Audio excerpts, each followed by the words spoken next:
Welcome to The Informant, the podcast that talks about anything and everything. We cover from sports, religion, politics, social, you name it. I'm your host as ever, Doc McLeod. So without any further ado, let's delve right into it.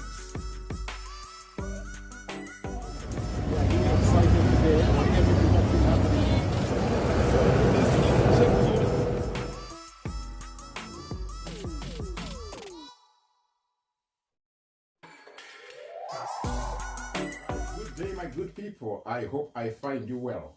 Hopefully you are doing well wherever you are. Right. I just want to talk about certain documents that I feel like people need to know. Because at times when we do things without information, we might argue from a very wrong standpoint. But if you are well equipped, well informed, and you've got references, then you will know exactly how to approach or solve a solution, especially with our country of Zimbabwe. Right. There is three most important documents that people need to know before we start to talk about opposition in Zimbabwe. Number one, there's a document called the Final Advance. That document was authored by three people. Number one, one of the authors was Joshua Nkomo. The second one was Robert Gabriel Mugabe, and the third one was Edgar Jobo. Those three authored that document, the Final Advance. The second document that is very critical and very important, which I believe was also mentioned yesterday by Honorable Mchangwa, it is called the Mgagao document, the one that was finalized and concluded in Tanzania. I will tell you how it came to be. He referenced to it yesterday. Document number 3, I've long since posted that one. I think from 2018 I posted it, 2022 and 2024 I posted that document. It's called the Mwenje document. Those three documents are very key and critical to anything that you'd want to know pertaining anything in Zimbabwe. Right. There's other documents that you can read and refer to. It's called the Speak Out or Taurai or Kulumani. It's one of the documents that you can refer to as well. Quite a number. There's almost 27 documents. The other one is called Moto. Moto is the one that had its structure taken over or handed over to the Herald, where it talks about the socio-economic and the human interest stories, as well as the state, as well as them becoming state-controlled newspapers. Right. There's another one called Heal the Wounds. Another one is called Zimbabwe News. The other one is called The Interview. Of all documents, one called The Interview is of very much interest. It was written by Teurai Ropanongo. If you read that, you will see that not only do you just understand what the man was writing about, but you could feel and sense the anger and the anger that gave him the drive for people to go to war. Right. We have got another one called The Battle of the Hearts and the Minds. Then followed by The Facts about Rhodesia. We go to the next one called Rhodesia, South Africa's 6th province.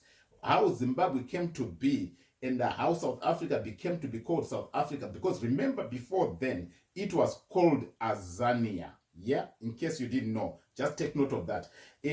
Another one is called Up in Arms. It was written by Chenjerai Hove, and that was in 1982, soon after independence. Then we've got one called Zapu, which was authored by George Selundika, and that one was written in 1974. And then we've got one which is written Zimbabwe News. That one was more of a Zanla one. It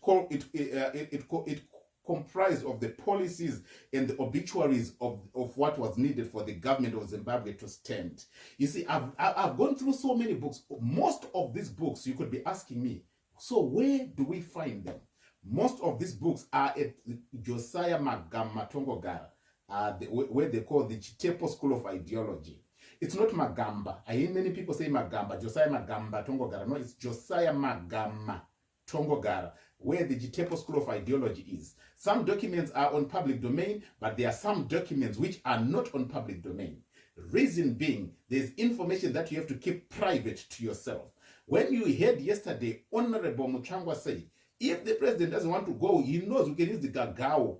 Mgagao, what it simply means to say is, it simply means to say, do anything and everything to take power. That's what Mgagao means. But anyway, let me go and I'll be explaining much about that.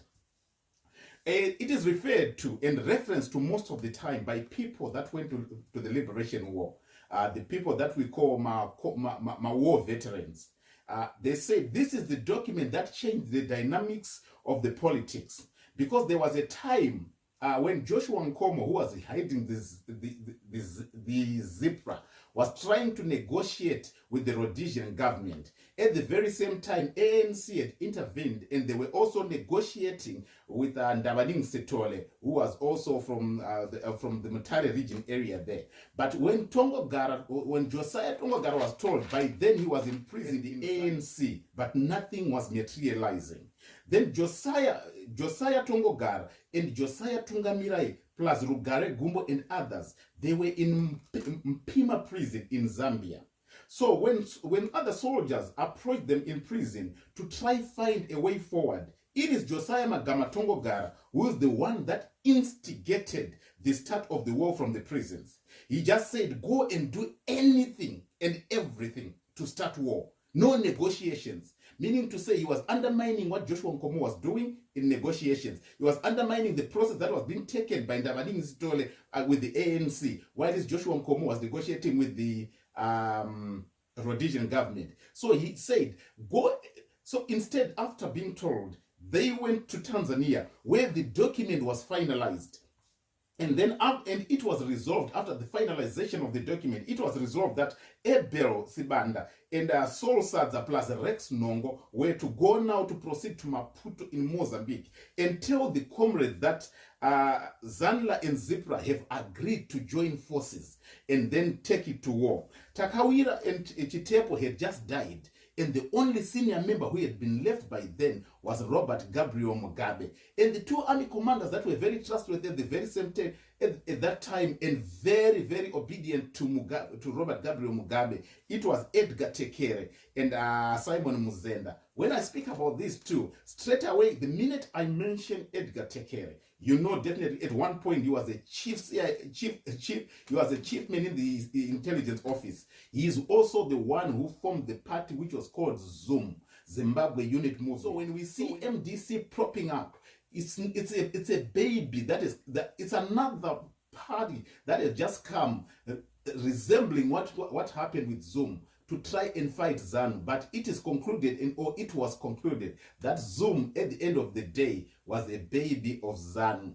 It was just trying to quieten people that wanted to uprise against the ZANU party. Remember, the unit accord had just been set, had just been signed, and they were not looking for any other problem. All they were looking for now was to face up to the West for them to seek for their compensation, which was not paid accordingly, in line with what was the agreement in the Lancaster Agreement. I'll come one day and explain in regards to that. But I'm not here to teach you politics. I'm just here to give you the history behind. So Mgagao document was compiled in Tanzania. It was influenced by Joshua Magama Tongogara. What it means to say is no negotiation, just do anything and everything to start war. I hope you get to know about this. If you want these documents, I've got copies. If you want these documents, I've got copies.